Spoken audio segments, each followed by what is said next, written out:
The front door slammed so hard the framed photo of our 10th anniversary jumped off the wall and shattered on the hardwood. Glass sprang like ice across the entryway where I stood holding a single duffel bag, and the echo of my own heartbeat.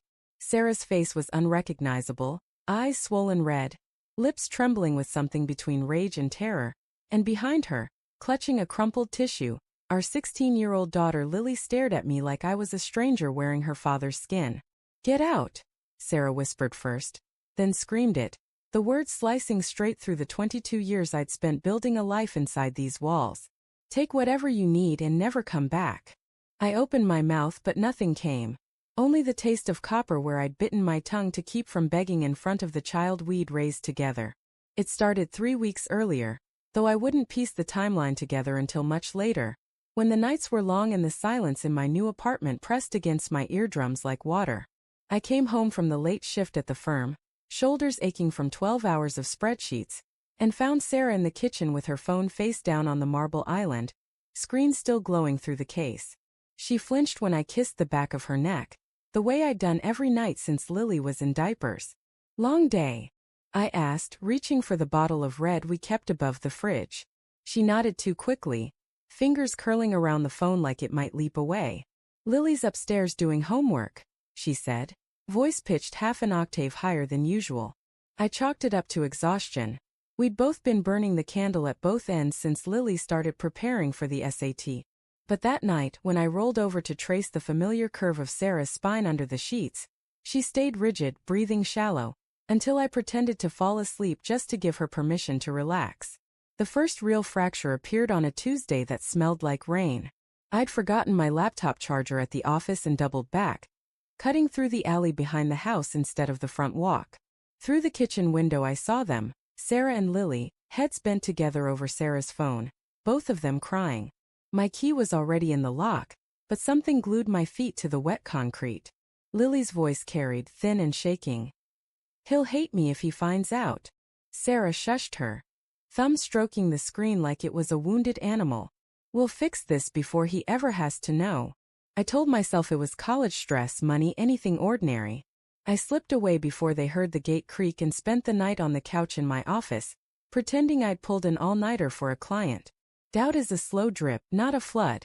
It starts with a missed glance across the breakfast table, the way Sarah's laugh no longer reached her eyes when I told the same stupid joke about the copier jamming. It grows in the spaces where touch used to live, her hand no longer finding mine under the restaurant table, the bed growing colder inch by inch until we slept like parentheses facing away from the middle. I cataloged the changes the way accountants catalog discrepancies. One extra glass in the dishwasher that wasn't mine, the faint scent of a cologne I didn't recognize clinging to the throw pillows, Lily avoiding my eyes when I asked about her day. I hated myself for the ledger I was keeping. Hated the way suspicion tasted like rust in my mouth every time I swallowed. Then came the night that broke the dam. I was in the garage sorting tools, looking for the wrench to fix Lily's bike chain, when I knocked over a cardboard box labeled, "Sarah, old phone." The cracked iPhone 6 inside lit up like it had been waiting. Muscle memory guided my thumb to our old passcode, Lily's birthday, and the Messages app opened to a thread with a contact saved as L. The previews alone stopped my heart. I can't keep lying to him. He suspects something. We have to tell him before he finds out. The last text was time-stamped 11:47 p.m., the night Sarah had cried in the kitchen. I scrolled up, each bubble a fresh wound. Lily's words, not some strangers. Lies about me. Drinking at work, coming home late with lipstick on my collar, yelling at her until she locked herself in the bathroom. Sarah's replies were frantic denials at first, then questions, then belief. The final exchange was from 2 days ago. "He grabbed my wrist tonight, Mom. I'm scared. We're getting you out of this house. I'll file tomorrow." My knees hit the oil-stained floor. The wrench clattered like a gunshot. I read it again, until the screen blurred and I realized I was crying so hard the phone slipped from my shaking fingers. 22 years of mortgage payments, of midnight fevers and school plays, of whispering I love you while our daughter slept between us after nightmares. All of it balanced on a teenager's fiction. I don't know how long I sat there before Sarah's silhouette filled the doorway, backlit by the kitchen glow. "What are you doing with that?" Her voice cracked like thin ice. I held up the phone. She crossed the garage in 3 strides, snatched it, and for one terrifying second I thought she might hit me with the wrench still lying between us. Instead she sank onto the workbench, face crumpling. "She's my baby," she whispered. She was crying. She showed me bruises.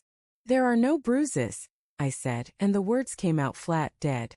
"Look at her arms, Sarah. Look at me." She did neither. She stared at the phone like it might sprout new messages absolving her. I waited for the apology, the unraveling. The moment she'd choose the man she built a life with over the child she was terrified of losing. It never came. Instead she said, "Pack a bag. The lawyer's papers will be ready in the morning." I left at dawn with the duffel and the clothes on my back. The divorce petition arrived by courier 2 days later, citing irreconcilable differences and requesting sole custody for the safety of the minor child.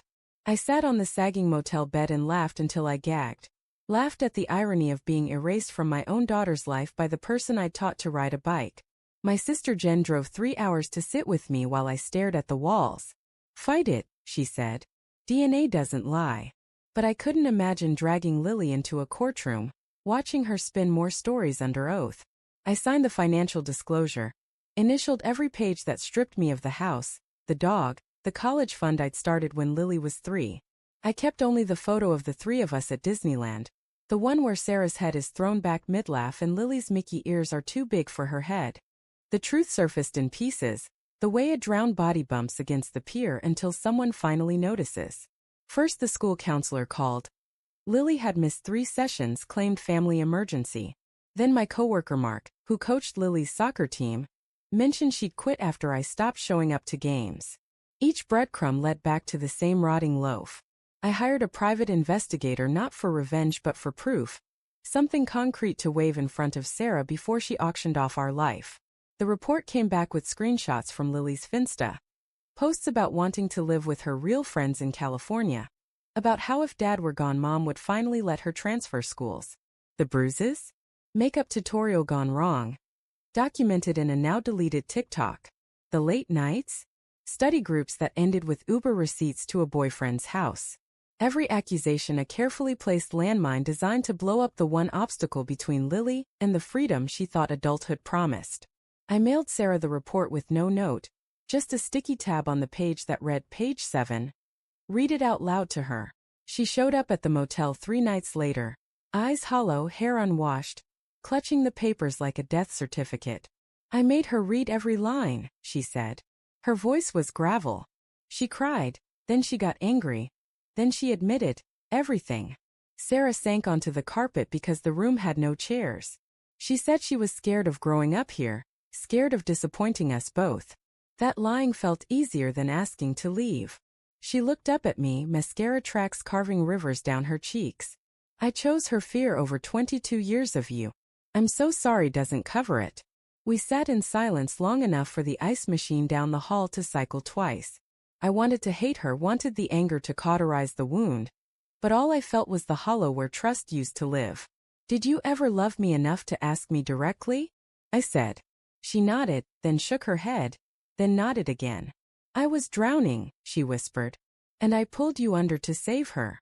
I thought of Lily at 6, missing her front teeth, asking if Daddy's ever left. I promised her forever. Sarah had promised me the same in front of 200 people and a priest. Promises, it turns out, have expiration dates printed in microscopic ink.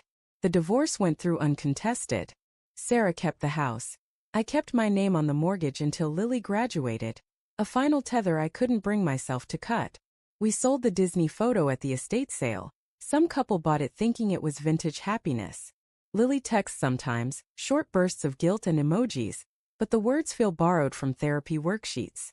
Sarah and I meet once a month at the diner where we had our first date, splitting coffee refills in silence. She's thinner now, eyes older than her 44 years. Last week she slid an envelope across the table. Inside was the cracked iPhone 6, screen finally dark. "I kept it as a reminder," she said. "Some lies you can't delete." I still flinch when a door slams. I still check my phone for messages that will never come. But I've learned that love isn't the promise. It's the choice to keep choosing, even when the evidence says run. Sarah chose wrong, And I chose to walk away before I became the villain in someone else's story. The scar tissue is thick now, but underneath it beats the same heart that once believed forever was a place you could build with 2 decades and a daughter's laughter. Some nights I stand on the balcony of my one-bedroom and watch other families' lights blink on, yellow squares of ordinary life, and I understand the cruelest truth of all. The people we love most can destroy us not with affairs or secrets, but with the quiet, devastating decision to believe we're capable of becoming someone we're not.